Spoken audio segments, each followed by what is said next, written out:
अस्सलामुअलैकुम। सिरात मुस्तकीम चैनल में आप तमाम हज़रात को मैं खुश आमदीद कहता हूँ। आज 3 सितंबर 2018 है। मैं आपसे शेयर कर रहा हूँ सऊदी अरब की ताज़ा तरीन ख़बरें। दोस्तों, रोज़ाना की बुनियाद पर सऊदी अरब से मुतालिक ताज़ा तरीन ख़बरें, गोल्ड रेट और रियाल रेट, ये तमाम मालूमात आपको मेरे इस चैनल पर मिलेंगी। प्लीज़ आप मेरा चैनल सिरात मुस्तकीम सब्सक्राइब कर लें, बेल बटन लाजमी प्रेस कर लीजिएगा ताकि जैसे ही मैं कोई वीडियो अपलोड करूँ फ़ौरी तौर पर आपको मिल सके। दोस्तों, एक पाकिस्तानी शहरी जो कि सऊदीया की जेल में कैद है, इसने इंसानी हमदर्दी रखने वाले लोगों से अपील की है कि वो इसको जेल से छुड़ाने के लिए 13 लाख रियाल का अतिया जमा करें, क्योंकि 4 साल पहले इससे एक ट्रैफिक हादसे में 4 सऊदी शहरी जहाँ बहक हो गए थे। ये हादसा ताइफ मक्का रोड पर पेश आया था, क्योंकि ये बेसिकली ट्रक ड्राइवर है। इस पाकिस्तानी शहरी का नाम ज़ोहैर खान है, जो कि गुज़िश्ता 4 साल से शमेसी जेल में कैद है। 4 शहरियों के खून बहा पर यानी ब्लड मनी के तौर पर इसको 13 लाख रियाल की सज़ा हुई है। इसका मज़ीद कहना है कि वो जेल में होने की वजह से अपना कोई बैंक अकाउंट भी नहीं खोल सकता है। इसकी कैद के दौरान ही इसके वालिद का भी इंतकाल हो गया है और इसके 4 बच्चे और इसकी बीवी और बूढ़ी वालदा बहुत ज़्यादा माली मुश्किलात वाली ज़िंदगी गुजार रहे हैं। वज़ारत हज उम्रा ने इस साल उम्रा वीज़ा सर्विस यकम सफ़र की बजाय यकम मुहर्रम से शुरू करने का ऐलान कर दिया है। विज़न 2030 के तहत 3 करोड़ उम्रा ज़ायरीन हर साल उम्रे के लिए सऊदी अरब में आया करेंगे। अब तमाम हवाई अड्डों पर उम्रा ज़ायरीन के जो कार्रवाई होती थी, पहले उसमें काफ़ी टाइम लगता था, अब ये चंद मिनटों में मुकम्मल कर ली जाया करेगी। दमाम से खबर आई है कि पब्लिक प्रोसिक्यूशन की इमारत में शदीद किस्म की आग लग गई, जिसका इफ्तिताह 6 माह कबल ही हुआ था। इमारत से उठने वाले शोले और धुएं के बादल काफ़ी दूर तक दिखाई दे रहे थे। शहरी दफा की टीमों के शाना बशाना अरामको के हेलीकॉप्टरों ने भी आग बुझाने में कार्रवाई में हिस्सा लिया।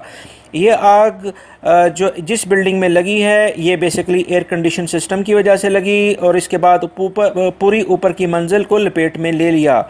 ये इमारत 2 हिस्सों पर मुश्तमिल है, जिसमें हर हिस्से में 9 फ्लोर हैं। पब्लिक प्रोसिक्यूशन के तर्जुमान का कहना है कि पीर के रोज़ मामूल के मुताबिक काम होगा। तमाम डेटा बिल्कुल महफूज है और अल्हम्दुलिल्लाह किसी किस्म का जानी नुकसान भी नहीं हुआ है। दोस्तों, ठेकेदारी अमूर के माहिरीन ने ठेकेदार कंपनियों के मसाइल हल करने के लिए 3 तजावीज़ पेश की हैं, क्योंकि 1,20,000 मुख्तलिफ़ कंपनियां मुख्तलिफ़ मसाइल से दो चार हो गई हैं। ये कंपनियां माली बहरान का शिकार हैं। इन कंपनियों में 20 लाख अफराद काम करते हैं, जिसमें 88% गैर मुल्की और 12% सऊदी शहरी शामिल हैं।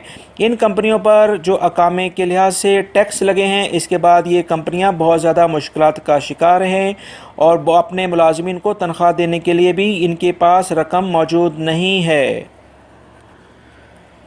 अलबहा के इलाके से खबर आई है कि एक बांग्लादेशी मुलाजिम एक ज़ेर तमीर गहरे गनमेन होल में गिर गया, जिसकी इतला फौरी तौर पर सिविल डिफेंस टीम को दे दी गई, जिस पर एहलकारों ने फौरी कार्रवाई करते हुए इसे इस गहरे तंग गड्ढे से निकाला और इब्तदाई तिब्बी इमदाद देकर हॉस्पिटल में दाखिल करा दिया गया है।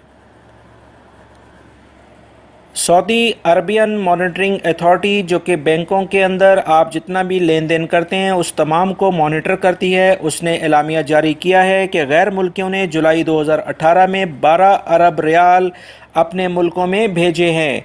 मजलिस शूरा आने वाले बुध के रोज़ इस सिलसिले में नई कानून साजी करने जा रही है कि गैर मुल्कियों को अपनी आमदन ममलिकत में रखने पर मज़ीद सहूलियात क्या क्या दी जा सकती हैं। गैर मुल्कियों ने अपने मुल्कों में जो आमदनी भेजी है, इसमें 7.3% इजाफा देखा जा रहा है, जिसकी बड़ी वजह गैर मुल्की अफराद की फैमिलीज़ पर लगने वाले टैक्स के बाद फैमिलियों का सऊदी अरब से चले जाना है। जुलाई 2017 में गैर मुल्कियों ने 11.3 अरब रियाल अपने वतनों में भेजे थे, जबकि जुलाई 2018 में यह रकम 12.2 अरब रियाल हो चुकी है। दोस्तों, रुकने शूरा डॉक्टर सईद अल मालकी ने वाज़ेह किया है कि वजारत सेहत और जामियात में 60,000 के करीब गैर मुल्की काम करते हैं, जिसमें सऊदीजेशन की असद ज़रूरत है। सऊदी नौजवान हर शोबे में अपनी सलाहियतों का मुज़ाहरा करना चाहते हैं, लिहाजा सऊदी नौजवान डिग्री याफ्ता अच्छी खासी तादाद में यहाँ मौजूद हैं, लिहाजा अब वक्त आ गया है कि इनको भी खिदमात का मौका दिया जाए और गैर मुल्की अफराद की जगह सऊदी शहरियों को रखा जाए। दोस्तों, पिछले दिनों एक ख़बर आप हजरात से शेयर की गई थी जिसमें दमाम में एक लड़की ने एक सऊदी शहरी की गाड़ी को उस वक्त चोरी कर लिया था जब वो कार को स्टार्ट छोड़कर दुकान में चला गया था। इस लड़की को पुलिस ने हिरासत में ले लिया है। इस लड़की के साथ इसका साथी नौजवान भी गिरफ़्तार कर लिया गया है। इनके केस को मज़ीद तफ्तीश के लिए पब्लिक प्रोसिक्यूशन के हवाले कर दिया गया है। सऊदी हेल्थ इंश्योरेंस काउंसिल का कहना है कि 27 इंश्योरेंस कंपनियों में अब तक 1,11,80,000 सऊदी और गैर मुल्की अफराद ने इंश्योरेंस करा ली है, जिसकी निस्बत पिछले साल में काफ़ी इजाफा हुआ है। कौंसल ने 3 इंश्योरेंस कंपनियों को पहले, दूसरे और तीसरे नंबर पर रखा है, जो कि कारकर्दगी की बुनियाद पर मार्केट में आई हैं। इस सिलसिले में सबसे पहले नंबर पर बूपा, दूसरे नंबर पर अल वतानिया और तीसरे नंबर पर मिड गल्फ कंपनियां शामिल हैं। महकमा मौसमियात ने एलामिया जारी किया है कि इस वक्त ममलिकत के बेशतर इलाकों में गर्मी की शिद्दत काफ़ी ज़्यादा है और शदीद लहर मौजूद है, जो कि अक्सर इलाकों में गर्दो गुबार की वजह भी बन रही है। गर्मी की लहर का आइंदा 10 से 15 रोज़ में ज़ोर कम हो जाएगा और जिसके बाद मक्का रीजन, मदीना रीजन में बारिशें मुतवक्का हैं। दोस्तों, ये थी आज की ताज़ा तरीन ख़बरें जो मैंने आपसे शेयर की हैं। उम्मीद करता हूँ मेरी इस वीडियो को आप लाइक ज़रूर करेंगे, इसको दूसरे दोस्तों से भी शेयर करेगा और इंशाल्लाह मैं आपसे गोल्ड रेट और रियाल रेट भी शेयर करूँगा। वो तमाम वीडियोज़ आप देखिएगा। अपना बहुत सारा ख्याल रखिएगा। अस्सलामु अलैकुम।